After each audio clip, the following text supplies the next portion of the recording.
Hey everyone, and welcome back to Anvil of Doom Miniatures. My name is Deets and I hope you've all been well, and today's video is a little bit of a different one as I'm going to take you through all of my hobby hot takes and also some things I wish I knew before I started painting miniatures. Now, I've been painting for quite some time and I have learned a fair bit, so if you are new to the hobby, this video is more catered to you, but that's not to say if you've been painting for a long time, you're not going to get something from this video, because I do have a few tips here and there that you guys might actually enjoy and maybe you can take something away from it.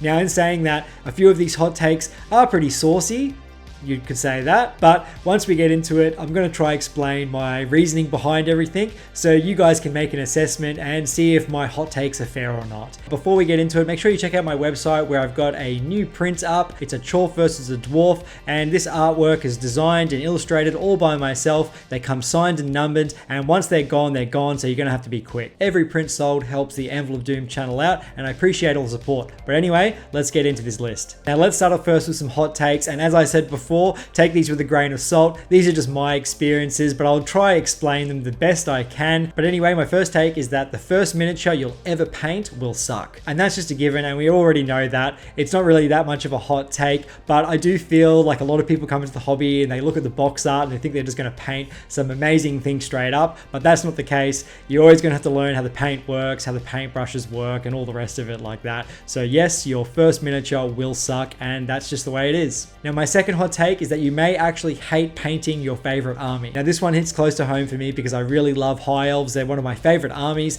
but I really don't enjoy painting them, and I kind of learned this the hard way after a few months of starting a High Elf army a few years ago now. It's not that I don't love the finished product. I really do love their aesthetic. They look so good, but the whites and the blues for me kill me, and I don't think I'm alone here. I have heard of a few people out there buy some boxes or some army boxes and they just never finish them because they really don't enjoy painting them. Number 3 is a fairly simple one.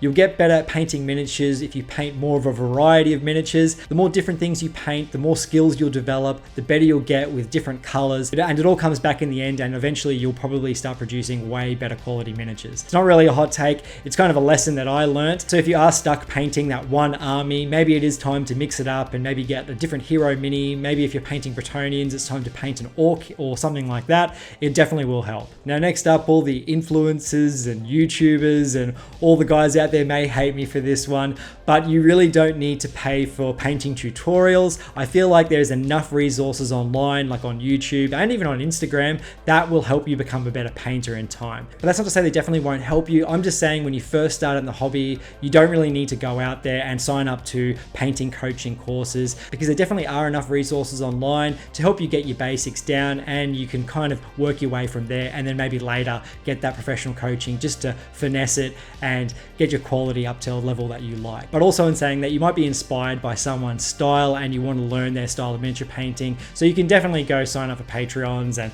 all sorts of tutorials and things like that. They will help. I learned to paint by just looking at random YouTube tutorials and pictures on the old White Dwarf magazines, and I kind of developed my style from there. So I never really had any formal training in miniature painting, but I definitely do want to try it one day. I think it'll be really fun. Now, the next hot take might get a few people a bit mad. You don't need to play miniature tabletop games to enjoy the hobby. And I know a lot of people out there will say bullshit, and yes, you do, but I really feel like you don't. I don't play many tabletop games. Really, the only games I play are Magic the Gathering. That's kind of like my favorite game, and that's because it's so low effort. But yeah, I don't really play that many war games. Every now and then, maybe a few days of the year, I play here and there, maybe a game of Mordheim if I go down to Melbourne at PAX and someone's got a setup, or even, you know, a friend of a friend's got something set up, but I really don't play that much Warhammer or anything like that. I'm in the hobby for purely painting, the vibes, and the lore. Plus, I do love collecting old hand sculpted miniatures and displaying them. They just feel like little pieces of art to me. Don't get me wrong, I think that if you're going to be playing the games as well, it would add a whole nother element of fun to it. I just think there's that much to do that you don't need to solely focus on the gaming side. There's hundreds of books, thousands of White Dwarf articles. Painting is so much fun in itself. Building dioramas and building terrain really gets me excited. I don't even play on my table tables. Maybe I will in the future, but I just like to set them up and have my miniatures on them. It's just so much fun. So yes, you don't need to play any miniature tabletop games to enjoy this hobby. Now my next hot take is something that I'm going through right now, and that is burnout is actually normal. It's a normal thing. It happens to everyone in every field. So you really don't have to put too much pressure on yourself or worry about it too much. As I said, I'm going through it right now. I've kind of put my paintbrushes down for the week and I'm just taking it easy, and that's why I'm making this video for you guys. Maybe do some reading, go out there, do some bird watching. It'll all start flowing back to you eventually, and you'll get back in the swing of things soon enough. Now this is my last super hot take before we get into some hot take hobby tips, I guess. And this last one is a pretty contentious one as well, and I'm sure a few people out there will get really mad about this, but that's okay. And that is that the 90s were a better time in the hobby than the current day. I was still very young then, but it felt like a time where Games Workshop, who are obviously the biggest name in the hobby, really encouraged creativity, and that was making your own terrain, doing scratch builds, all sorts of things. I feel like back then they really encouraged that,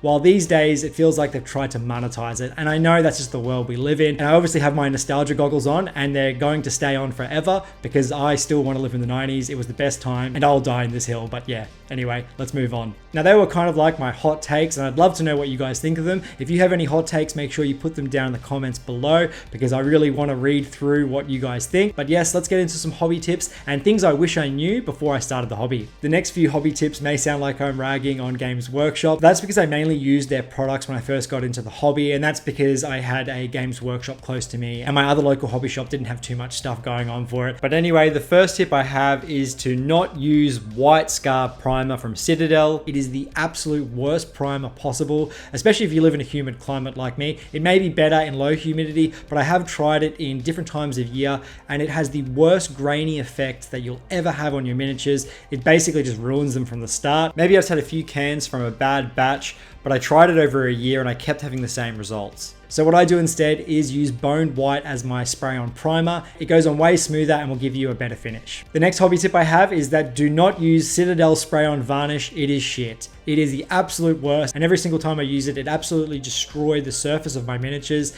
It kind of went all glunky and hard, and yeah, do not use it. I don't really use varnish that often, but if I were to use it, I would probably use it out of my airbrush, and I know that Vallejo makes a good matte varnish that you can use. I hear that in my Discord. Some people tell me that all the time, but I would love to know if you guys have any tips below about that. Next up in the hobby tips is that contrast bottles and blue tack make really great handles. So you don't need to rush out there and buy those expensive painting handles. I love to use the contrast bottles because they're a little bit taller and you just chuck a blob of blue tack on them and you can sit your mini straight on there and it becomes a great handle. So if you need multiple handles, don't throw your contrast paint bottles out. The next hobby tip I have may get a few professional painters out there a little bit angry, and that is that I don't really believe that you need super expensive paintbrushes to have a good finish on your model. I have a really good set of paintbrushes which I save for my competition level miniatures or miniatures I want to look really, really good, but I generally just use cheap brushes for everything else. As long as they're the right size and you keep them clean, they should be okay. You don't really need to spend too much money, especially if you're batch painting miniatures for armies and you're not too worried about the quality. I really wouldn't worry about expensive brushes.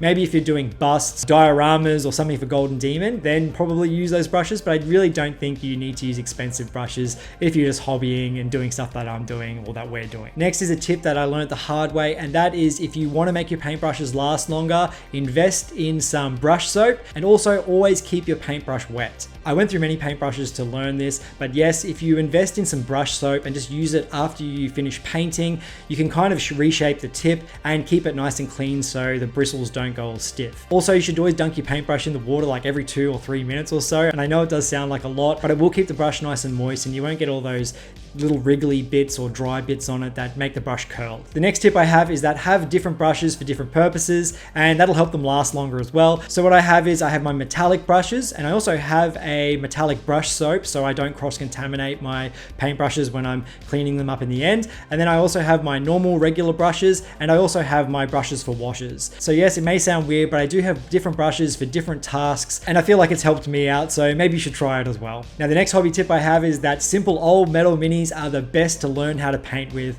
and I'll die on this hill as well because you can strip those things fairly easily without damaging the mini, and because they're so old, they generally are pretty simple sculpts, so they're pretty easy to paint and you can kind of learn your basics on them. So if you're starting out or you've been in the hobby for a while, I highly recommend getting an older metal mini to paint on, and you can just keep painting the thing over and over until you get the hang of it. Now next up I have is that you don't always have to thin down your paint so much. I know it's a thing that we've been taught, but some paints actually are fairly thinned down and kind of come out of the bottle in a good consistency, and generally the longer you go on painting, the more you'll kind of pick up on this. A lot of the newer paints that are out there, like the Pro Acryl range, come out of the pot pretty good. They only need a little bit of water. So yes, back to the point, you don't need to thin down paint so much all the time. It just depends on the paint. Now before we get into the terrain tips and you're enjoying this video, make sure you hit that thumbs up button, and also don't forget to subscribe to the channel. I'd really appreciate it. But yes, let's get into some terrain tips. Now I've only got into my terrain in the last couple of years, but I have learned a few things, and the first tip that I want to give you guys is that don't use your hobby paints for your terrain builds. You don't need to.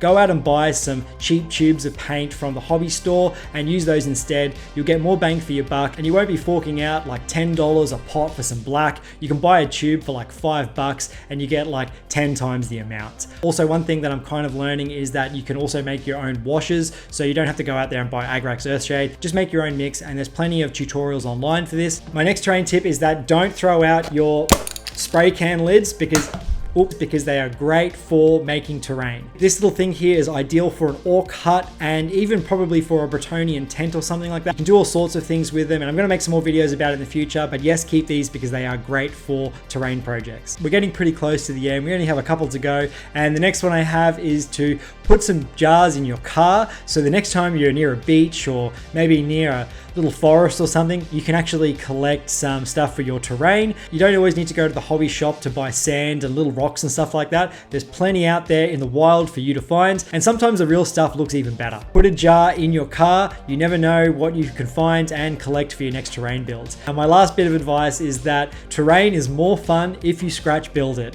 And I know a lot of people out there with 3D printers are going to be really mad at me for saying this because it takes too long, but I feel that's what the hobby's about. Sometimes things don't need to be pumped out very fast, and building things with your hands is always a lot of fun. You never know what it's truly going to look like when it's finished, and I can guarantee that you'll be very proud of your finished product. But anyway guys, that's pretty much it. They're all the things I wish I knew before I started the hobby. Like always, I want to say a massive thank you to my amazing Patreon and YouTube channel members for all the support. I really appreciate it, guys. And if you want to join up and support the channel, the link's down below, and I look forward to catching up with you in the Discord. Anyway guys, I'm out of here. I'll see you next time. Cheers.